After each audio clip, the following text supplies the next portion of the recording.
जब पढ़ते पढ़ते रातें छोटी लगने लगें तो समझ लेना जीत का जुनून सिर पर सवार है।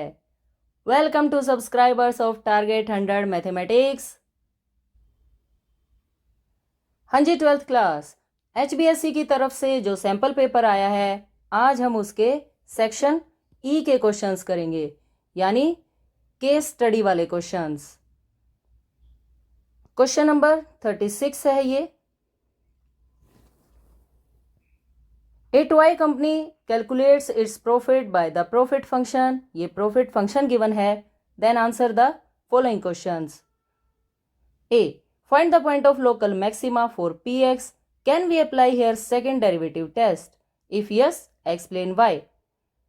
B part में पूछा गया है what will be the maximum profit of the company. Given function है Px is equal to 41 minus 72x minus 18x square, और हमें फाइंड करना है पॉइंट ऑफ लोकल मैक्सिमा। इसके लिए हम इस फंक्शन का डेरिवेटिव करेंगे। 41 का डेरिवेटिव 0, माइनस 72x का डेरिवेटिव माइनस 72, और 18x स्क्वायर का डेरिवेटिव क्या हो जाएगा 36x। फर्स्ट डेरिवेटिव को 0 के इक्वल रखने से क्रिटिकल वैल्यूज आती हैं। Minus 72 minus 36x is equal to 0।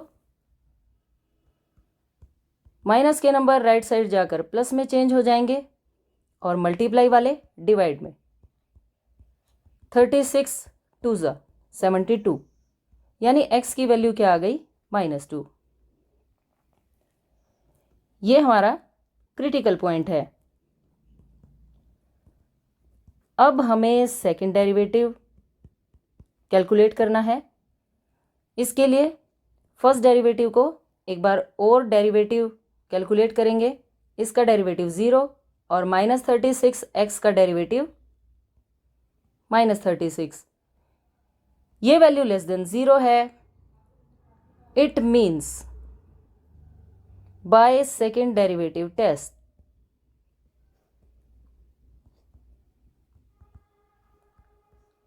x is equal to -2 is a point of local maxima, क्योंकि सेकेंड डेरिवेटिव टेस्ट में अगर सेकेंड डेरिवेटिव की वैल्यू 0 से लेस आती है तो वो पॉइंट क्या होता है लोकल मैक्सिमम। ओके, अब हमसे एक बात और पूछी गई है, can we apply here second derivative test. हाँ जी, बिल्कुल हम अप्लाई कर चुके हैं। Yes, we can apply second derivative test. क्यों? Because it is a polynomial function of second degree. Okay? Because it is a polynomial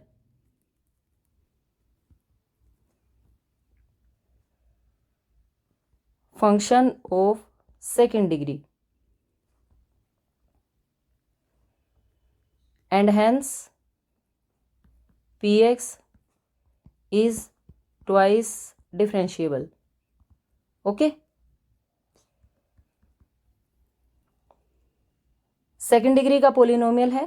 ये रहा आपका फंक्शन, ये सेकेंड डिग्री का पोलिनोमियल है। हम इसे 2 बार डिफरेंशिएट कर सकते हैं, इसलिए हम यहाँ सेकेंड डेरिवेटिव टेस्ट अप्लाई कर सकते हैं। अगर फंक्शन लीनियर होता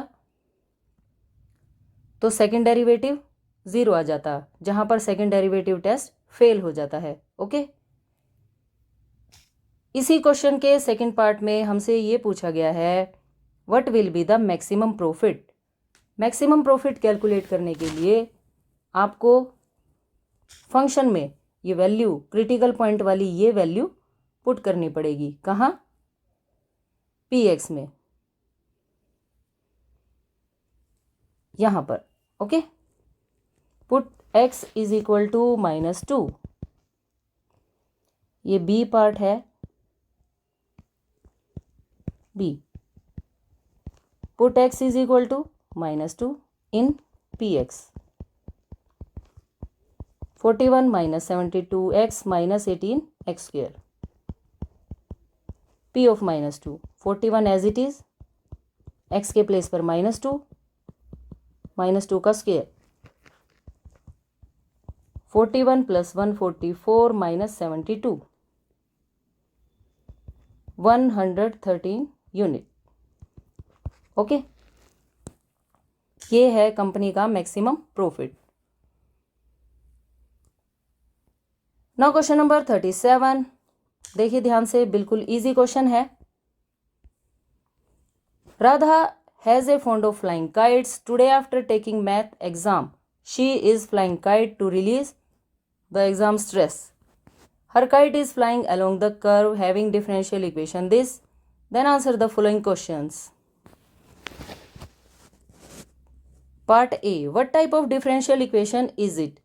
ये किस टाइप की इक्वेशन है? हमें साफ साफ दिखाई दे रहा है कि ये एक लीनियर डिफरेंशियल इक्वेशन है. ओके, हमें इसका ऑर्डर और डिग्री बताना है. ऑर्डर भी इसका 1 है और डिग्री भी 1 है. Now B part. Find the general solution of the differential equation along which kite is flying. यानी हमें इस डिफरेंशियल इक्वेशन का जनरल सॉल्यूशन बताना है. तो देखिए, बिल्कुल ही सिंपल सा क्वेश्चन है ये. देखिए, सबसे पहले आप ए पार्ट का आंसर लिखेंगे. क्या? It is a linear differential equation of the type dy by dx plus py is equal to q. Okay, और इसका ऑर्डर कितना है? 1, डिग्री भी 1. Now B part. हमें इसका जनरल सॉल्यूशन फाइंड करना है. जनरल सॉल्यूशन के लिए सबसे पहले आपने ये गिवन इक्वेशन लिखी और इन दोनों का कंपैरिजन करके आपके पास p की वैल्यू आएगी 2 और q की क्या वैल्यू आएगी? sin x. सबसे पहले आपको इंटीग्रेटिंग फैक्टर कैलकुलेट करना है. e raise to power integration p dx. p की वैल्यू आप 2 लिखेंगे और 2 का integration 2x. Now general solution is, general solution होता है y into integrating factor integration q into integrating factor dx plus c. Okay, अब इंटीग्रेटिंग फैक्टर की क्या वैल्यू है? e raise to power 2x. q की वैल्यू लिखेंगे sin x. Integrating factor की value e raise to power 2x dx plus c. Okay, अब हम क्या करते हैं, इस इंटीग्रल को i मान लेते हैं और इसे सोल्व करके लाते हैं. तो देखिए, i is equal to integration sine X E raise to power 2x dx. ILATE का रूल लगेगा यहाँ पर. एक्सपोनेंशियल फंक्शन को आप सेकंड मानेंगे, ट्रिग्नोमेट्रिक फंक्शन को फर्स्ट. ये फर्स्ट, ये second. First function as it is, second का integration e raise to power 2x का इंटीग्रेशन क्या होगा? e raise to power 2x divided by 2. Okay, first function as it is, second का integration minus first का derivative. Sine x का derivative क्या होता है? Cos x. और सेकंड का इंटीग्रेशन यानी बाई 2 dx. ओके, ये first term as it is e raise to power 2x sine x. और यहाँ पर आपको again integration by parts apply करना है. 1/2 को आप कॉमन लिखेंगे. ये फर्स्ट फंक्शन और ये सेकंड फंक्शन. ओके,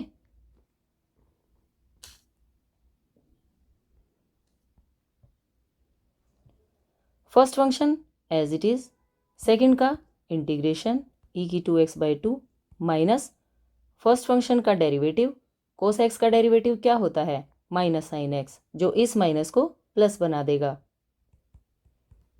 और e की 2x का इंटीग्रेशन e की 2x/2, साथ में dx, ऐसे।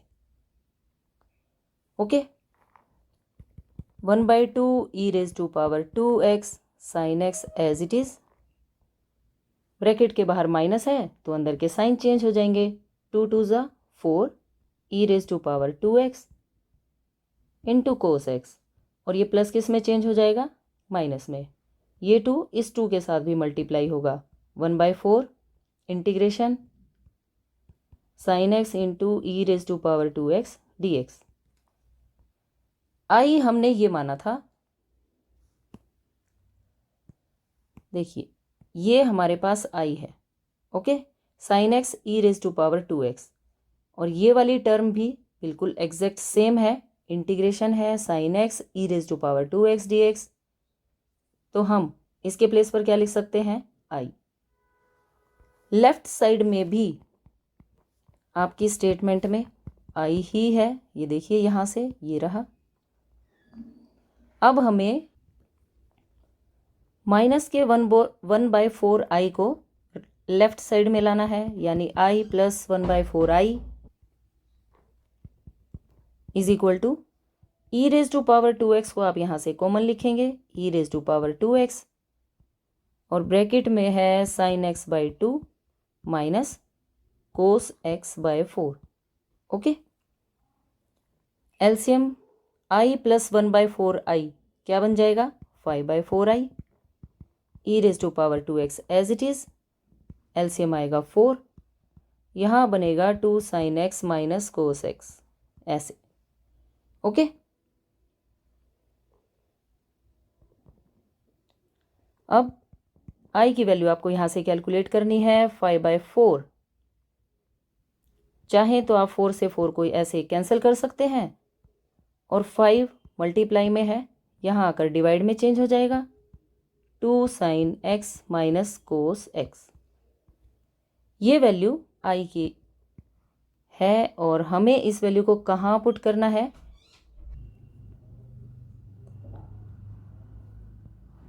यहाँ हम आई की वैल्यू पुट करेंगे, क्योंकि हम आई को यहीं से मान के चले थे। इसे आप फर्स्ट इक्वेशन बना दीजिए और आई के प्लेस पर वो वैल्यू पुट कर दीजिए। ओके, y इंटू e⁻²x, आई की ये वैल्यू है 2 sine x minus cos x, साथ में क्या था? c। यहाँ आपको लिखना चाहिए पुट इन इक्वेशन 1। ओके, बस एक लाइन और, बोथ साइड्स आपको e⁻²x से डिवाइड करना है। ये और ये कैंसिल हो जाएगा, ये वाली टर्म भी कैंसिल हो जाएगी। 1/5 2 sine x minus cos x plus में c। जब आप c को e⁻²x से डिवाइड करेंगे तो ये न्यूमरेटर में आकर e⁻−2x बन जाएगा, और यहाँ से ये हट जाएगा। Okay, which is required general solution, ये आ गया है डिफरेंशियल इक्वेशन का general solution.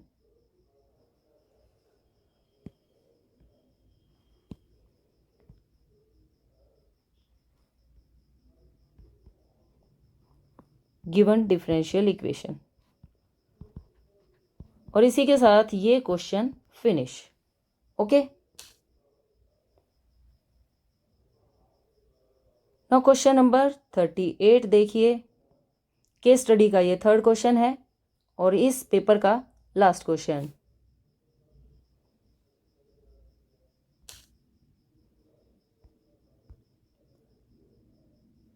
Ram celebrates his birthday on 29th of February। फरवरी की 29th को राम का बर्थडे है। On his birthday his friends play a game with him. They promise to present him a new watch if his any randomly selected birth year contains 53 Tuesdays. Answer the following questions. A part. What are the all possible pair of days at the last 2 days of the selected birth year? Ram का जन्मदिन फरवरी की 29 को आता है। It means उसका जन्मदिन leap year में है। लीप ईयर में ही फरवरी में 29 डेज होते हैं। लीप ईयर में 366 डेज होते हैं, नॉर्मल ईयर में 365। अब 366 को अगर आप 7 से डिवाइड कर देंगे तो हमारे पास आएंगे 52 वीक्स और 2 डेज एक्स्ट्रा। ओके, 366 डेज में 52 वीक्स प्लस 2 डेज होते हैं। 52 वीक्स का क्या मतलब है? 52 ट्यूसडेज। ओके, अब ये जो 2 डेज बचे इनमें सारे ही कम्बिनेशन हो सकते हैं। हो सकता है कि वो 2 दिन मंडे और ट्यूसडे हों, या फिर ट्यूसडे और वेडनेसडे, वेडनेसडे और थर्सडे भी हो सकते हैं, थर्सडे या फिर फ्राइडे, फ्राइडे या सैटरडे, सैटरडे या फिर संडे। ओके, संडे और मंडे भी हो सकता है।